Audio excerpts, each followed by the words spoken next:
সকালের প্রথম আলো ফুটতেই ঘরজুড়ে শুরু হয়ে যায় এক নীরব রূপকথার গল্প। কোনো অ্যালার্মের কল ছাড়াই যে মানুষটি সবার আগে জেগে ওঠে, তিনি এই ঘরের মূল বৃত্তি। সকালের এক কাপ চায়ের ধোয়া থেকে শুরু করে সবার টিফিন গুছিয়ে দেওয়া, এই কাজগুলোর মধ্যে কোনো বিরতি নেই। এখানে আমি সকাল সকাল মাছ বের করে রাখছিলাম ফ্রিজ থেকে।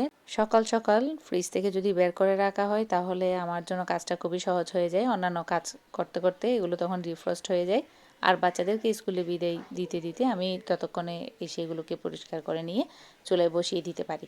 তো এখন আমি মাছগুলোকে পরিষ্কার করে ধুয়ে ওইটাকে চুলায় বসিয়ে দিলাম। ততক্ষণে আমি এদিকে রাতে রান্না বাজারগুলোকে পরিষ্কার করে নিচ্ছি, খুলে নিচ্ছি, দেখি কী কী নিয়ে আসা হলো। তো রাতেই হাজব্যান্ড এই সমস্ত মাছ, তরি তরকারি সব কিছু নিয়ে এসেছিল। তো এখন ওগুলোকে আমি রাতে আর পরিষ্কার করে নিই। এখন সকালবেলা সব কিছু নিজের অন্যান্য কাজগুলো করে কাপড় ধুয়ে ওগুলোকে শুকাতে দিলাম। তারপর এই তো মাছটাকেও রান্নাতে বসিয়ে দিলাম। তারপরে এসে তরকারিগুলো গুছিয়ে নিচ্ছি। তো আমার যেহেতু নর্মাল ফ্রিজ নেই, তাই আমি এভাবেই তরকারিগুলোকে বাইরে রাখি।